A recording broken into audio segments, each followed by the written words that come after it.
13లోనే ఏమో బిగిన్ అయితే బ్రిటిష్ వాళ్ళ టైంలోనే వకాఫ్ అనేవాళ్ళు అనమాట. ఆ తర్వాత కాలంలో 4 సార్లు సవరించారు. 2013 సవరణలో విచిత్రం ఏంటంటే వాళ్ళకి ఓ రకమైన జ్యుడిషియల్ పవర్స్ ఇచ్చేశారు. ఎలాగంటే మీ ఇంటి దగ్గరకు వచ్చి ఇది నాది, మా తాతయ్య చెప్పాడు, ఈ ఆస్తి మా తాతయ్య కాలంలో మా తాతయ్య వాళ్ళ ఫ్రెండ్ హిందువే కానీ ఇది వక్ఫ్కి ఇస్తానని ఆయన చెప్పాడట, మా తాతయ్య మా ఇంకో తాతయ్యకి చెప్పాడు అని కనుక చెప్తే వక్ఫ్ బోర్డుకి చెప్తే వక్ఫ్ బోర్డు రాసి ఇచ్చేయచ్చు, దాన్ని నోటిఫై చేస్తుంది.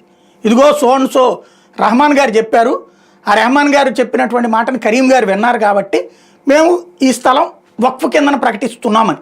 దానికి ఏ ఆధారం అక్కర్లా, ఇదే ఆధారం, నోటి మాట కూడా ఆధారం.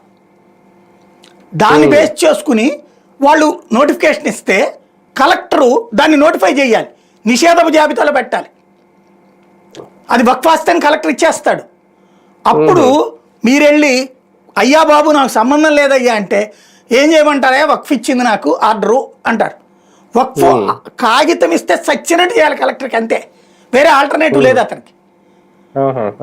అప్పుడు కాదు అంటే నీకేంటి అయ్యా ఉన్న అధికారం అంటే మీరు చేయాల్సిన పని ఏంటంటే ట్రిబ్యునల్కి వెళ్ళాలి. ఈ ట్రిబ్యునల్లో ముస్లిం సమాజానికి సంబంధించిన వ్యక్తి ఉంటాడు, అతను డిసైడ్ చేస్తాడు. అక్కడ ట్రిబ్యునల్లో వాళ్లే ఉండి మీకు ఇంకేం న్యాయం జరుగుతుంది? అవును, ఇప్పుడు దాంట్లో ఫర్ ఎగ్జాంపుల్ వాళ్ళు ఏమంటారో సింపుల్, వెరీ సింపుల్. మొఘలాయలు పరిపాలించారు. మా మొఘల్ రాజపురం ఉంది, మొఘలాయలు పరిపాలించారు. మొఘల్ రాజుల కాలంలో ఉన్నటువంటి